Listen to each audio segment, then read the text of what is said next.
The radar operator's voice cracked as he stared at the screen, his hands trembling. "Incoming!" Tension gripped the bridge of the Chinese Type 56 corvette. The captain's heart pounded as he snapped toward the console. Something was wrong, very wrong. It wasn't a missile, it was a torpedo.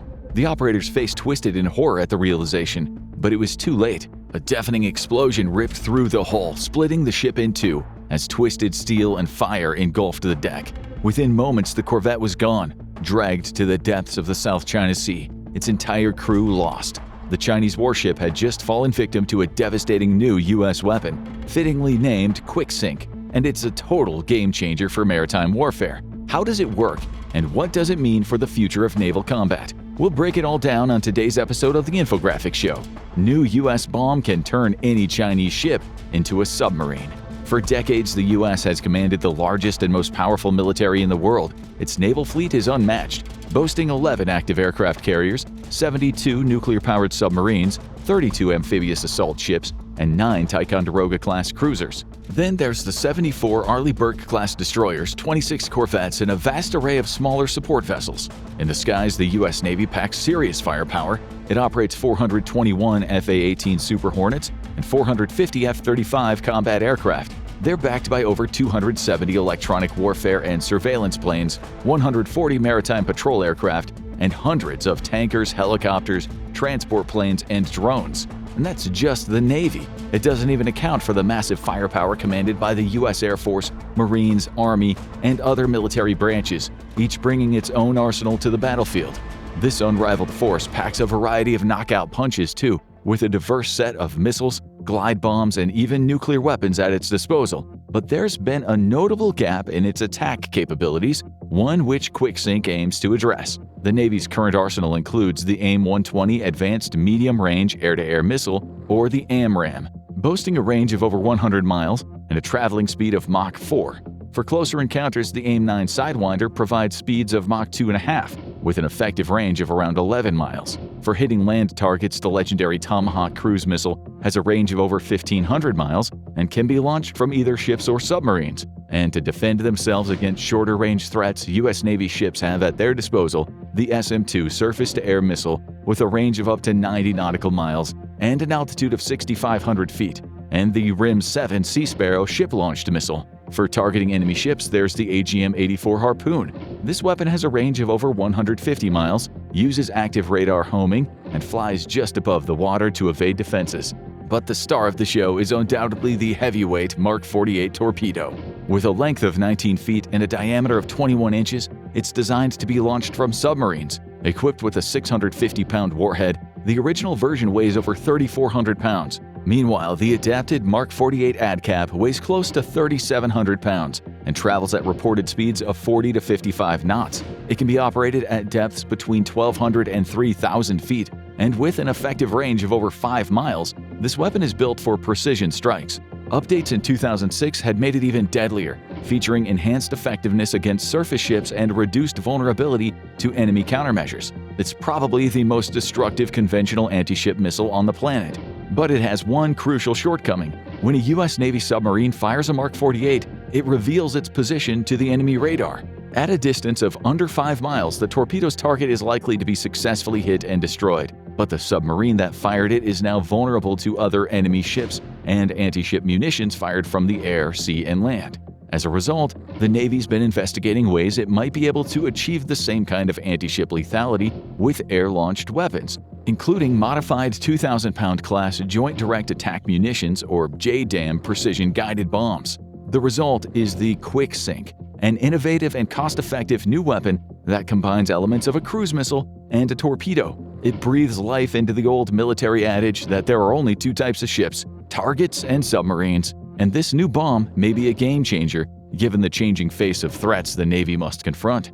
The U.S. considers its main threats to come from China, Russia, Iran, and North Korea. In that order, the U.S. military, as we've already observed, remains by far the most powerful and dominant in all areas of military power, be it on the ground, in the air, at sea, or in space. But in terms of naval power, that superiority isn't as pronounced as it once was. Starting in the early 2000s, China has embarked on a massive military maritime upgrade. that increasingly challenges U.S. dominance, particularly in East Asia and the contested South China Sea. In fact, in terms of sheer numbers, the People's Liberation Army Navy, or PLAN, now operates the world's largest maritime fighting force, with 234 warships versus the U.S. Navy's 219. A ship count conducted by the Center for Strategic and International Studies, or CSIS, tallies all of China's known active-duty manned vessels armed with missiles or torpedoes and displacing over 1,000 metric tons. This includes 22 missile-armed corvettes recently transferred to the China Coast Guard, but excludes the approximately 80 missile-armed small patrol craft operated by the PLAN. The oft-cited count of about 290 U.S. Navy battle force ships includes combat logistics and support vessels, of which the U.S. Navy has 126, including those under the Military Sealift Command. Conversely, the PLAN has 167, according to the International Institute for Strategic Studies. Historically speaking, the relative fleet sizes of the combatants play a huge role in the outcome of naval battles. A recent study concluded that larger fleets have won 25 out of 28 historical wars. In essence, having a larger fleet means that China has the numbers to absorb more losses than the US and keep fighting. But while size matters, so does the destructive power a navy can wield. The United States continues to hold an advantage in guided missile cruisers and destroyers. These ships serve as the backbone of any modern fleet due to their multi-mission capabilities, their speed, and their cruising range. The US's 73 destroyers allow it to exert sea control and project power to a greater extent than do the PLAN's 42. But China is steadily closing the gap, having doubled its destroyer fleet from 20 in 2003 to 42 in 2023. The PLAN operates 23 destroyers launched in the past 10 years, compared with 11 launched by the US in the same period. They've launched 8 cruisers since 2017, while the United States has not launched a new cruiser since 2016. China also holds a significant advantage in frigates and corvettes, which played a key role in World War II as convoy escorts, fleet protection vessels, and radar picket ships. In a modern conflict, they are likely to serve similar roles, as well as fighting enemy ships in the Indo-Pacific's littoral waters. But perhaps the aspect of China's naval buildup of most concern to the U.S. is the growing gap in production capacity between the U.S. and China. An Office of Naval Intelligence Assessment noted that China has dozens of commercial shipyards, larger and more productive than the largest U.S. shipyards. Meanwhile, an unclassified U.S. Navy briefing slide suggested that China has 230 times the shipbuilding capacity of the U.S., which includes both military and commercial. As a result, about 70% of the Chinese warships were launched after 2010, while only about 25% of the U.S. Navy's were. China's newer ships are not necessarily superior, although the U.S. Office of Naval Intelligence assessed in 2020 that China's ships were increasingly of comparable quality to U.S. ships. While the U.S. maintains a decisive edge in technological superiority, one thing is undeniable: China's massive shipbuilding industry gives it a crucial advantage in a prolonged conflict. In a war lasting beyond a few weeks, China could rapidly repair damaged vessels and construct replacements far faster than the U.S., potentially shifting the balance over time. Another important measure in which China is rapidly undermining the U.S.'s advantage is the total number of vertical launch systems, or VLSs. These advanced missile launchers allow ships to fire projectiles ranging from anti-ship to land attack to air defense missiles. The U.S. Navy currently has about 9,900 VLS cells spread across its surface combatants and submarines, while the PLAN has only about 4,200. This means that the U.S. Navy can fire more missiles than the PLAN in an average salvo. However, the PLAN also operates 152 warships armed with traditional missile or torpedo launchers. This is in addition to its roughly 80 missile-armed patrol craft, compared with the U.S. Navy's 81 such ships. U.S. ships had 222 times as many launchers in 2004, but now have fewer than 3 times as many. If the current trend continues, China will have more launchers than the U.S. Navy by 2027. It'll give China's Navy the ability to deliver more precision strikes against ships or onto land, and to defend itself against enemy missiles and aircraft. Of course, the U.S. building more VLS-equipped ships is one sure way to retain the advantage here, but it's not the only way. Ground-based launchers, aircraft, and unmanned systems will all play a role in any war between the U.S. and China. The U.S. can bolster its firepower by investing in autonomous systems, expanding its ground-based force structure in strategic regions, and enhancing the survivability of its air assets. Solving the challenge of reloading VLS cells at sea could go a long way toward maintaining a U.S. firepower advantage. If perfected, This capability could add the equivalent of around 2,000 VLS cells to the fleet, boosting the total VLS firepower by 20%. The simplest and most effective solution for the US is investing in high-quality, next-generation missiles to secure a qualitative edge, offsetting China's advantage in sheer missile stockpile depth. And this is where QuickSync can make all the difference. The bottom line is that as each year goes by, there are more and more Chinese ships that will need to be destroyed in the event of a war. QuickSync offers a highly efficient mass ship killer that can be rolled out quickly and, perhaps most crucially, cost-effectively. Although they may be the best in the world, the missiles currently at the US Navy's disposal do not come cheap. The latest version of the Tomahawk, the Tactical Tomahawk, or TACTOM Block 5, costs just over $1.5 million. The Naval Strike Missiles, or NSMs, cost a cool $2.2 million each. And as for torpedoes, a state-of-the-art Mark 48 Seabass costs around $5.4 million today. Of course, there's a substantial lead time in manufacturing new missiles, or in converting older missiles to modern standards. That's why the US Navy started looking at whether there might be ways of converting weapons, of which the US already has substantial stockpiles, into a new kind of weapon to target ships. The new missile would need to match the explosive power of a Mark 48 torpedo, but with a key difference: it must be air-fired, allowing strikes from a distance and eliminating the risk of submarines exposing themselves to enemy radar during an attack. And they appear to have found the solution by modifying a 2,000-pound class GBU-31B Joint Direct Attack Munition, or JDAM missile. The GBU-31B is a precision-guided air-fired bomb developed by Boeing to transform unguided dumb bombs into highly accurate, all-weather smart bombs. By attaching a guidance kit to a standard Mark 80 series freefall bomb, it dramatically improves precision and effectiveness. Development began in the early 1990s under the High Gear program, which sought to prove the feasibility of GPS-guided weapons within a year. Since then, the GBU-31B has become an integral part of the U.S. military arsenal. It weighs between 2,000 and 2,200 pounds, depending on the warhead used. It can be launched from approximately 15 miles from the target. It's guided by an integrated inertial navigational system and a global positioning system guidance control unit, which ensures it can hit its target regardless of weather conditions. But it wasn't just the payload that made these bombs of particular interest to the Navy, but the price and the available stockpile. JDAM kits cost only between $25,000 and $84,000 each, and the US is estimated to have several thousand stockpiled. And if its recent demonstration is any indication, the Navy has already perfected a true ship killer, with enough raw power to tear a vessel in half and send it to the ocean floor within minutes. This weapon can effectively eliminate both stationary and moving targets at sea. So how was the JDAM adapted into a ship killer, and how does it work?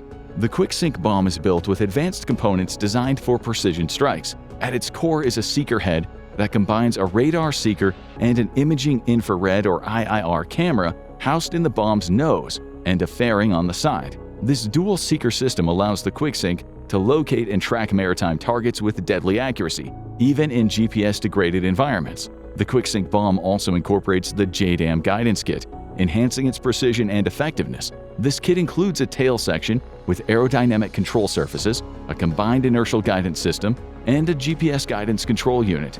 When attached to a 2,000-pound GBU-31B, the JDAM kit transforms it into a highly accurate, guided precision munition. But that's not all.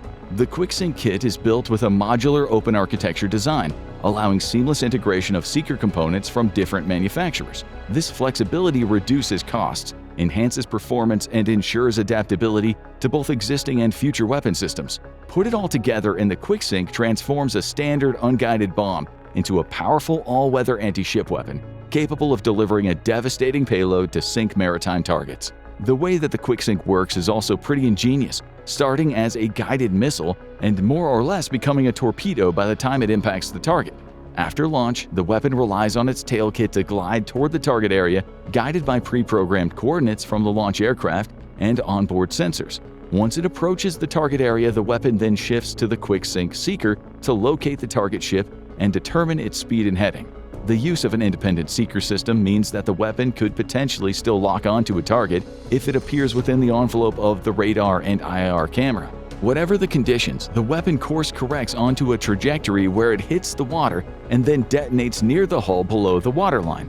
This cleaves the ship, breaking it in two, or causing otherwise massive damage. Even a near miss would likely result in a mission kill where the ship's systems are disabled to the point it's no longer combat effective. It's practically the equivalent of a Mark 48, but with two significant advantages. First is the cost. Currently, the QuickSync seeker kits, which can be readily integrated into existing GBU-31Bs as required, cost around $200,000 each. However, this could drop considerably if production increases, with an average unit cost likely closer to $50,000 after 1,000 of them have been made. But even when combined with the costs of acquiring the 2,000-pound class bombs and the JDAM kits, a complete QuickSync weapon promises to be significantly cheaper than other anti-ship missiles. Another way the Navy has been working to keep the Seeker's costs down is by avoiding the need for a more detailed database of representative ship profiles, typically used in combination with IAR guidance systems on many anti-ship missiles.